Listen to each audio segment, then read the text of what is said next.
Welcome to Mobility Insider. I'm your host Morten Hannesbo for this program. Today we're going to be talking about this car, the Tesla Model S Plaid, 1020 horsepower, so you know it is insanely fast. But we'll also be talking about other things that makes this car interesting.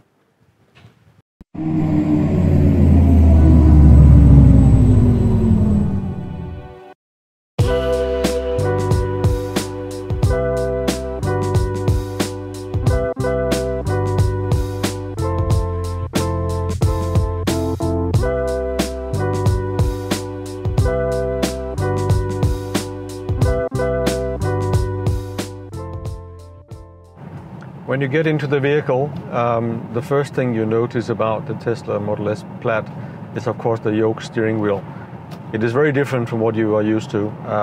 Doesn't have any stalks, almost no buttons.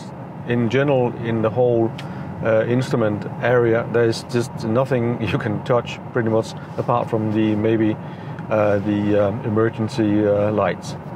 It's very minimalistic. It takes a little bit of time to get used to it. I'm not sure I like it yet, but maybe one day I will. To your left, you have indicators. On the bottom, you press for left. Above that, you press for a right turn. Then you have the control for the headlights. Then you have the horn. You have the control for the cruise control and for the automated driving, which is this button. Then you can clean the screen. You press this one, you hold it down, it will clean the front screen. And you have the voice-activated control of the vehicle, which is where your thumb is. That's pretty much about it, what you get in the car. That's the buttons and the controls you have. The rest, you have to go into the screen and look for the menu and change the settings. When the designers from Tesla were asked, why did they produce the Yoke steering wheel at all? They say, well, there's one big advantage with that steering wheel, and that is that you have a full visibility of the instrument cluster in front of you, which is true, obviously. The Yoke steering wheel will only interfere with that when you make a turn like I just did here. In the instrument cluster, you see how fast am I allowed to go here. You see the speed, you see the mode, the power mode I'm in. You see to the left a small screen similar to what I have on the navigation, and you can see the range, 588 kilometers, temperature is 1 degree. You see the time, and you see the mode I'm in, drive, moving forward. So everything is quite easy to understand and very visible. Right, so to start driving in a Tesla, what you're going to do is you press the brake pedal. You want to reverse, you go down. Cameras will come up and you can reverse. You press the accelerator, the car will reverse. To go forwards, you go the other way around, you lift it up. The car says press to drive, you can press the accelerator, you're ready to drive. Right, you want to park the car again, you press P, you hear the parking brake activated and the car's parked. So you have a huge screen in front of you which and it really is super responsive, so it's probably the fastest and the best that I've seen. Okay, so you can change the orientation. Now it's facing north. You can take it back so it's changing to the driving direction. You can change the map type, go back to the Google map type. It will also show you where you are, and it will come up with the charging stations. That is that button there. The design of the Tesla is minimalistic, so you don't have any buttons. Pretty much everything you need to do, you have to go via the screen. Let's try and do that. So you got the controls. The controls, you can open the trunk, you can lock the door, you can open the charging port, you can adjust the mirrors, you can adjust the steering wheel, take it up and down using the button there. The wipers, you can set the robot to go fast or slow or be automatic. Lock the windows, child lock. You can twist the display. Let me just show how that works. So it's facing the driver and it can also face the passenger. Let's put it back to center position. You can control the mirrors. You can raise suspension if you want. You can do some recording. You can also do opening of the glove box on this screen. So let's move on. Pillars and steering, you get to the type of acceleration. It's currently in sport mode. Plaid mode, you have to press this one. Chill mode, so the lowest power setting. You can also have a drag strip mode. I'm not quite sure where I would use that, but say you want to, it will tell you how to launch that. So it will tell you it takes 30 minutes or something before it's ready, 32 minutes, and then the batteries are prepared for that. Turn it off again, we'll go back to sport. Suspension system, various functions, comfort, auto, sport, advanced. You can change the ride height, the car will now go up. For the charging, you can open the charge port. I just charge over the night. It's in about 0 degrees, 619 kilometers, quite a long range. You can schedule charging, so if your power plan is giving you an opportunity to charge cheaper at night, you can of course set that. You can decide whether the autopilot should be activated. You can take it off entirely. You can also have it, as I have it here, automatic, so you control it with that button here. You can activate it. Right, child lock, window lock in general. You can tell the vehicle to lock when you go away.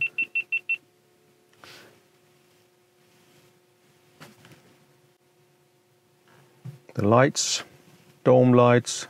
I mean, you can pretty much change anything in the car that you want to change. To see the screen goes up and down.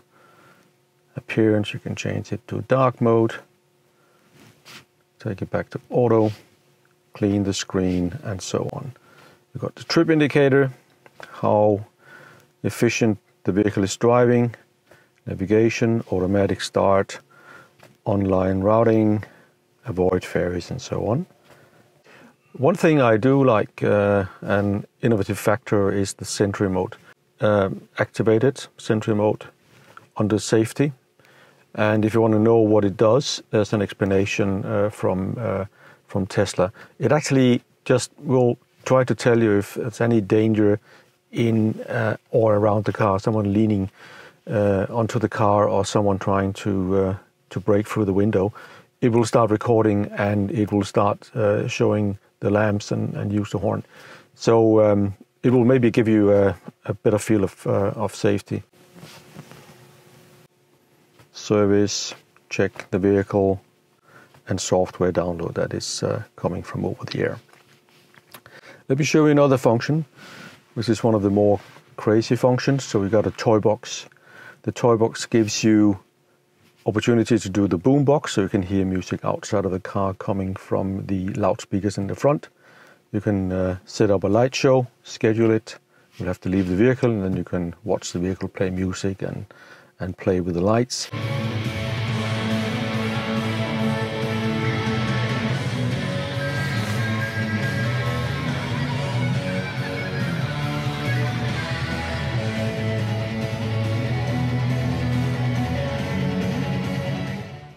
Right, let's have a look at the practicality of the Tesla Model S. This is quite a big car, about 5 meters length, so you would expect it to have a decent luggage space, which is also the case.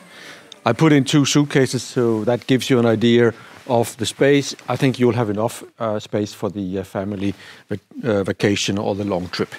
Let's take out the luggage and put in one of my favorite accessories, a bicycle. So this one goes over. You can open here for the locks for the seats.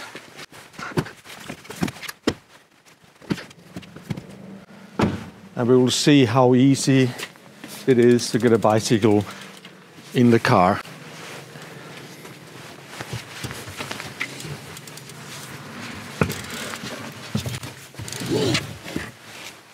So basically, not a problem at all.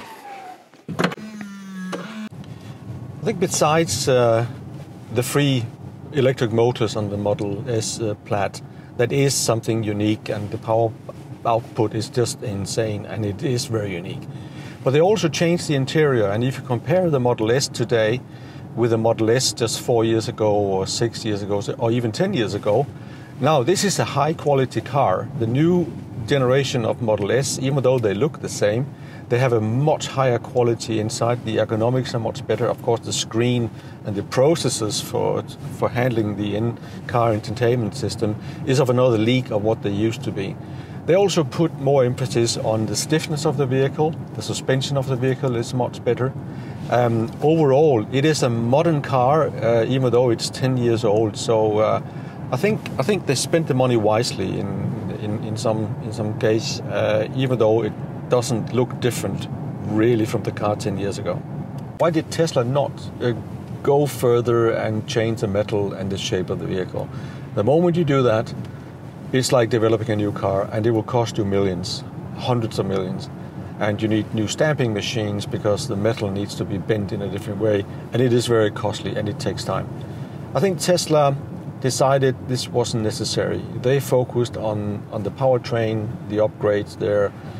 They focused on improving the interior, the ride quality and the feel of the vehicle, and they've done a pretty good job of that.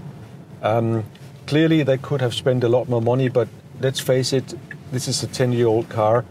I mean, you don't have to be a genius to figure out that there will be a new Model S or a similar product in the near future. So I guess they said it is not worth it. We would rather spend that money on developing a new product entirely and bring that out in 25, 26 or whenever. I think that's what they decided to do. And all in all, they have not done a poor job with the Tesla Model S. It feels modern, it drives really well, it's extremely quiet in the cabin.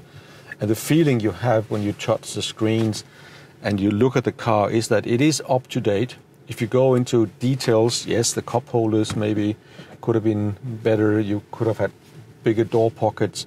I think maybe the seats are, just okay in the back. I think they're not even okay. They're actually not that comfortable in the back. So things can be improved, but the car is in no way outdated, and pretty much every car has areas that you would say, yeah, we could do that better. No car is perfect. So Tesla is the same in that sense. The interior of the Tesla Model S Plaid is minimalistic. It looks quite nice. This is in the white and the black combination finish with Alcantara finishes and a lot of sound systems. It is it's very nice to look at, and it works quite well. The quality that you feel is at the level of, I would say, minimum the Volkswagens of this world, and maybe also the Audis of this world, maybe not quite at the level of a Porsche Taycan or the Mercedes EQE, but frankly, I don't think a lot of people will be able to see that difference. Now let's talk about the handling of the Tesla Model S Plaid. For what I've been able to test in the Swiss environment, where we have a high speed, maximum speed on the motorway of 120, absolutely perfect. There's nothing you would want for. If you compare it to the Taycan, which I have tried on a higher speed motorway in Germany, I can say the Taycan is fantastic. It's absolutely stable, rock solid, even at 200 or more kilometers per hour. I can't judge about the Tesla for that. I've seen tests others have made in Germany on the Autobahn, and it seems to be doing just fine.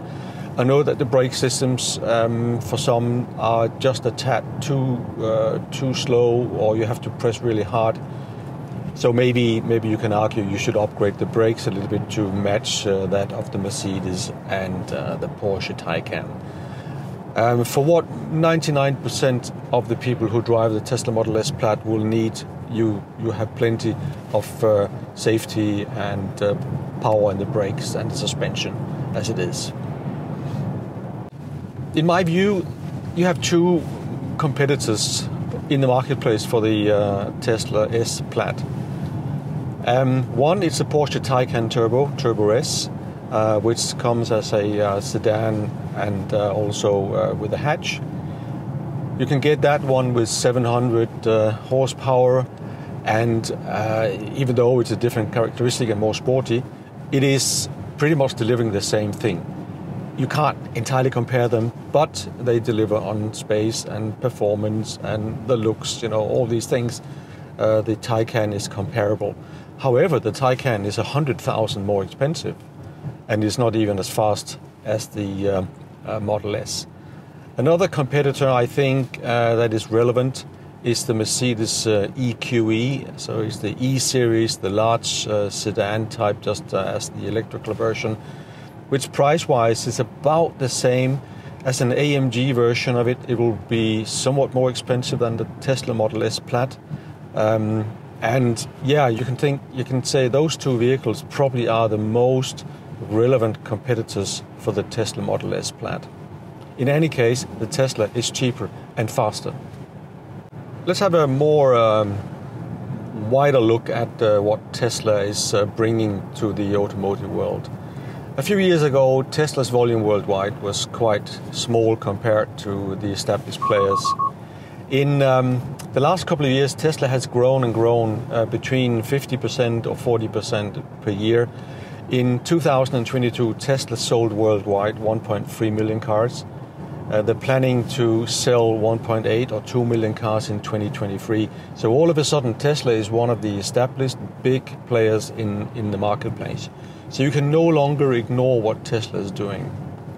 Will the Mercedes, Audis and BMWs of this world follow suit and go in this direction of Tesla? Minimalistic, enormous high power, and cheaper production in some cases. I think they will still want to go their own way. I think where they have to be more reactive, though, and responsive is in case of the pricing of the vehicles. In the segment where the Model S plays, Model S is very competitively priced for what it delivers, and it is somewhat cheaper than the Mercedes and the BMW, Audis and Porsches of this world, or maybe even a lot cheaper than they are. If you go further down in this segment, so where the Model 3 and the Model Y are playing, all of a sudden they are much cheaper than the established competition, also from the volume manufacturers like Skoda or Volkswagen, or even the other Chinese manufacturers. You can have Polestar as an example, and you can also take the Audis, the Q4 e-tron. The Teslas have all of a sudden, since the price strategy changed in the beginning of 2023, have taken the price leadership and offer much more power, same space or more space at much lower prices. And one thing that Tesla does unique in all of the models they offer is the in-car entertainment system is state-of-the-art. I don't know any other manufacturer that I've been driving at least that has such a responsive high-tech system as the Teslas have today. That is just setting the benchmark.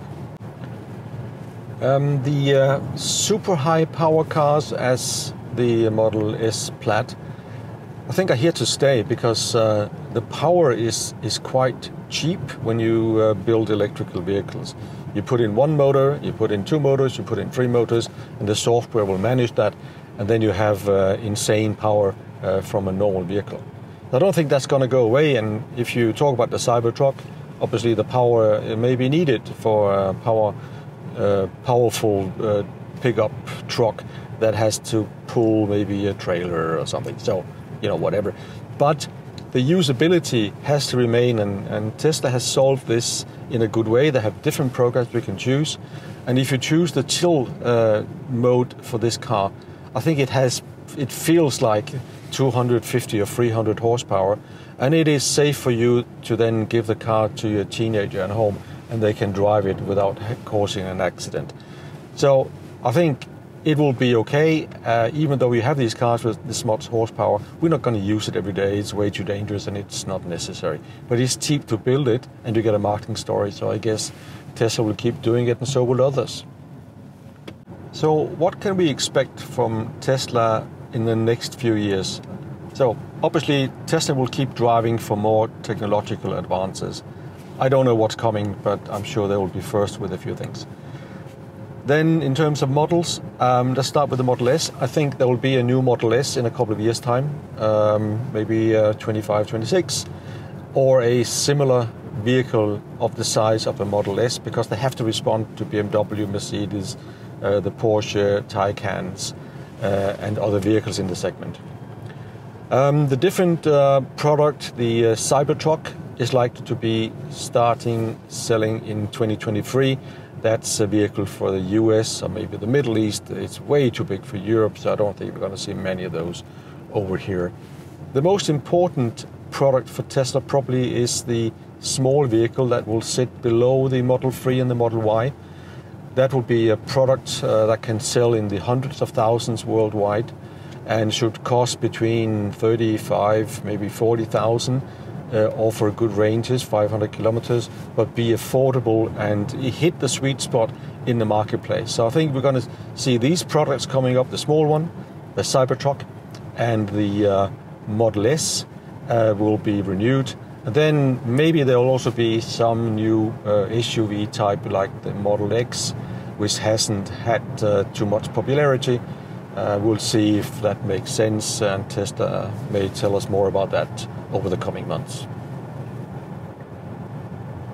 What can Tesla learn from the established automakers? Obviously, Tesla is a new brand, less than 20 years in the marketplace, and really only since 2012 Tesla brought out the Model S and made a name for themselves. So obviously Tesla will need to work on the brand. If you want to have a strong brand, you need to be consistent in your marketing, in your messaging, in the product story. And Tesla now, in my opinion, should look at a more consistent story when they are telling about the brand. They just had major price alignments downwards, which is very unusual for a brand that plays in the premium segment. And that can be damaging in some way. It can also be positive in a way that they open up a much more bigger marketplace, what we call the relevant market for them, because when Model Y and Model 3 are coming down in price to 40, 50, 60,000 euros, and the competition is 70 or 80, obviously they will appeal to a lot more people who said before, I can never afford a Tesla, I have to buy something cheaper. Now they can afford a Tesla, and many of them will. And the moment Tesla gets them into their ecosystem, it's a bit like having an iPhone. Once you're in the system and the world of Tesla, you will like to stay in that world, and you get customer loyalty. And in the long run, that will be a big asset for Tesla if they manage to play to that tune. Let's talk a little bit about the pricing strategy of Tesla. In January, they reduced prices in China, in the US, and in Europe and other markets as well by approximately 20%. So now, what can you say to this strategy? First of all, Tesla claims they have a large cost advantage in the production because they have a much leaner production and faster production of the vehicles. And they use this advantage and reduce the prices so that they can get into contact with more customers because the cars get cheaper, more customers will find them relevant. In the bigger picture, what does this mean? So first of all, the competition that only sells electrical vehicles, let's say the Chinese, such as Polestar, but also other manufacturers that are coming into the marketplace, they will have to follow, because if you only sell electrical vehicles and the market leader has become much cheaper, you will have to react as well. So the second category are those manufacturers who have both combustion engines and electrical vehicles in their lineup. They will have to consider how they manage this first of all. If they don't reduce the prices and match the strategy from Tesla, they will have a mix change, so they would sell more cars with diesel and petrol engines, relatively seen to the cars that are electrical vehicles. If they do so, they will have a CO2 issue because they will not be able to meet the target for the average CO2, or certainly they will have a bigger challenge than they would otherwise have. So they will probably have to reduce the prices of their EVs, causing then also a knock-on effect on the cars in the same size and category that they have on offer. Let's say you take Skoda Enyaq. If you reduce the price of the Skoda Enyaq, you'll also have to look at the pricing position of the Skoda Kodiaq and Karoq that are similar vehicles, or even the Skoda Octavia. And if you don't reduce the prices of those, the whole lineup becomes uncompetitive, and they will lose market share in the end. This is not a very easy thing to do for those, because they're locked between a rock and a hard place, as you say. They have to reduce prices on EVs. If they do so, they lose money. And also they have to then reduce prices on the comparable cars with combustion engines, and then they lose profit as well. So how they manage that, I don't know, but I think they will have to come up with a clever answer to what Tesla has done. No reaction is probably not the right answer. So we just talked about the manufacturer level. What do competition, what do they have to do as a reaction? There's also an effect on two other areas. So first of all, the car dealers who have a stock of new vehicle or used vehicle, electrical vehicle, will have to reduce the prices very quickly. The first thing that happens in a marketplace are the used car dealers, because they know exactly what is happening, and they don't sell if they're not priced competitively. So they will have to reduce the prices. That will cause a financial hit. Secondly, when you reduce prices on new cars, the used cars drop. We'll just talk about that. And then the cars that are financed by leasing companies, typically 50 to 70% of the vehicles have a finance contract behind it, in Switzerland at least. So the leasing companies will then have to face lower residual values, and they're backing the residual values of these cars that are leased. So that will potentially give them some financial hit as well. So the implication of the Tesla price reductions is really wide in the biggest sense that you can think. And we haven't even talked about the customers who bought a new electrical vehicle within the last 12 months and who will probably have paid a high price compared to what they would have to pay if they would buy the car today. Let's talk a little bit about the customers who bought an EV within the last 12 months or 24 months. Clearly, when you buy a new product, new technology, you would expect the technology to improve quickly, so they would expect batteries to be better or improvements in in-car entertainment system and so on. I don't think that they would have expected the prices of the products to come down as they have from Tesla. I think that is a surprise. And if you compare it, to the normal situation, you keep a car for 4 years and you sell it. After 4 years, you probably get maybe 50 or 55% for the car compared to what it cost as new. Now that number is going to go down to maybe 45 or 40%. And that is, of course, unfortunate, and many customers will react negatively to that. Most of these cars, however, have a leasing contract, and then not the customer, but the leasing company will have to take the car back and pay the guaranteed residual value price. So the customers will not feel the pain, but the leasing companies will feel the pain. It very much depends on the customer and who you are and how long you keep your cars for. Overall, I think it came as a surprise for not only the competition and the dealers, but also for the consumers that Tesla reduced the prices. So another aspect on the Tesla price reduction is, one question you will hear, is it permanent, or will Tesla increase the prices again later on? Right, I think they will increase the prices again within the next maybe 18 months and gradually try to climb up the pricing ladder. Again, it depends on what subsidy schemes countries have for electrical vehicles, so they hit the sweet spot for that.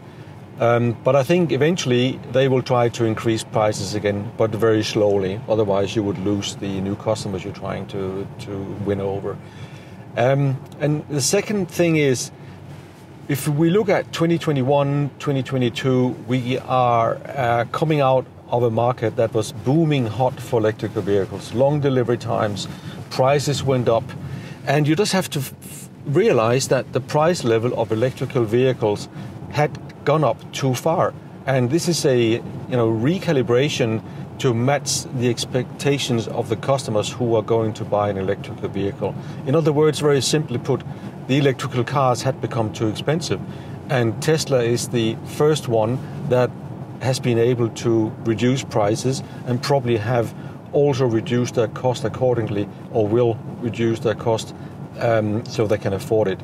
Other manufacturers will struggle to do that. I think maybe one of the Chinese manufacturers, maybe BYD or Geely, will be able to also reduce the production cost and then carry over that advantage to the customers. But many will not be able to do that.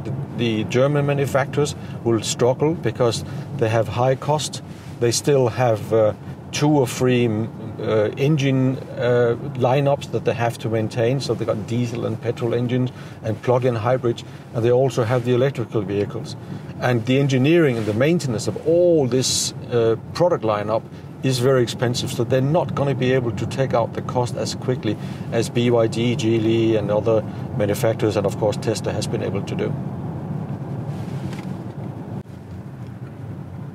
In general, car companies will bring out new technologies as soon as they feel they are reliable and as soon as they know customers are ready to pay for it. Tesla has had a slightly different philosophy in this respect. I think they often brought out technology before it was actually ready and worked perfectly.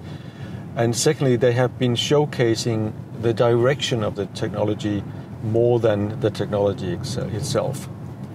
I don't think Tesla is holding back anything. They talk about autonomous driving and have been talking about it for 7 years or something like that. If they could do it, they would bring it out entirely. What we have today is probably the best in the market, but it is not perfect. So I don't feel 100% sure that the car will react the way I want it to. But it does actually drive okay. So when I put the function fully automated driving, yeah, it will do the job, but I don't feel at ease. I would rather, control the vehicle myself. So now I've activated the auto drive system. It will now, because I brake, it will turn off. I'll do it in a second again. But of course, the Tesla doesn't know the peculiarities of each country. So in Switzerland, if you have a bus that is pulling out, even though you have a lane, you will have to wait for that bus to pull out. And your Tesla would not do that. It would just keep going. So let me see, I'll just activate it. Here we have roadworks. All right, so it's activated. I'll let go of the steering and we'll see what happens. So far it's doing okay. It's speeding up, 60. And you have cars coming towards us. To the right you have a barrier made of concrete. And so we'll see, it's activated. It reads. I have to touch the steering wheel because I've been sleeping for too long behind it. But it's okay, and on the motorway it's actually very pleasant. In build-up areas downtown, it doesn't really deliver what you need it to. It will take some years before the fully automated driving is ready. So let's do it again. Right, auto drive activated.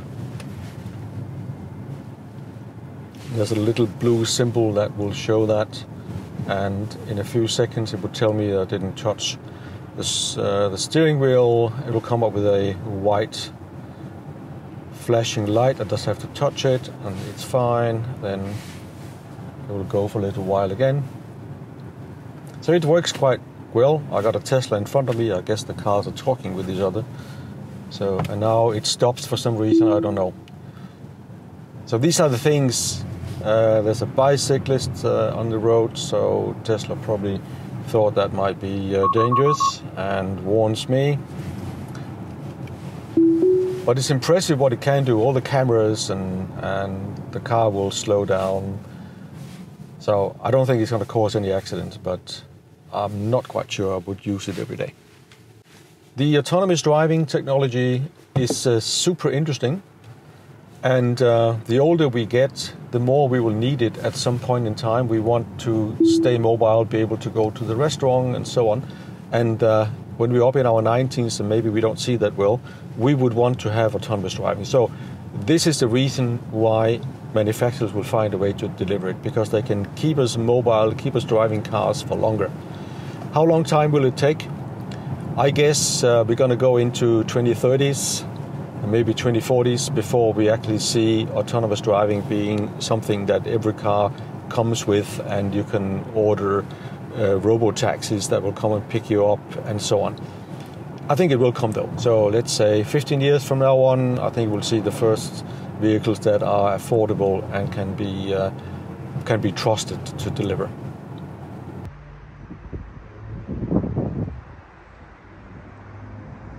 So we have arrived at a Tesla supercharging station. So first we park the car park. You press the screen button here on the left. You look for the charging.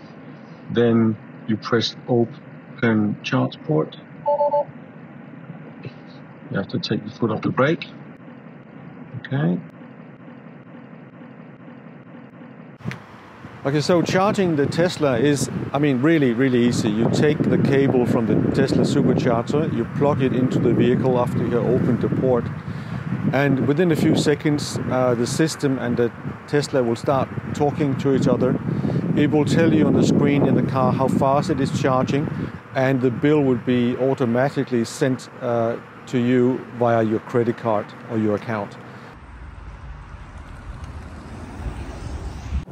One of the key questions you ask when you are in the market for an electrical vehicle is, how do I charge it? Are there enough charging points and so on? Generally speaking, all electrical vehicles today charge rather quickly. So they will typically charge 125 kilowatts or up to 250 kilowatts. So that means fast charging for any electrical vehicle, modern vehicle today. If you look at Tesla, Tesla has gone a different route, as they do in many ways. Many years ago, they decided to set up a supercharger network all over the world. And today, you have about 40,000 chargers, superchargers from Tesla, all over the world. In Europe, you have about 9,000 charging points at about 900 charging stations. So you can travel and charge fast with your Tesla in all of Europe. It is the best network that you will find. Let's talk about the Tesla Model S Plaid and how the charging works in this car. When you're en route, say you go from Switzerland and you go to southern France, 700-800 kilometers maybe, you'll have to charge probably 3 times on the way. The way it works the best in a Tesla is that you charge about every 300 kilometers. So you go until you're about down to 10%, you charge for 20 minutes, and within 20 minutes you'll get at least another 300 kilometers of range from your Tesla supercharger. That is the fastest way of doing it. If you want to, if you have dinner at a restaurant somewhere, you can charge with a Tesla supercharger. Obviously you can charge it full. It will take about 1 hour from 10% to go to 90 or 95%, and then you have another 550 to 600 kilometers of range. The Tesla charges at 250 kilowatt maximum. After you hit about 30-35% of the battery capacity is charged, the speed will drop to about 150 kilowatt.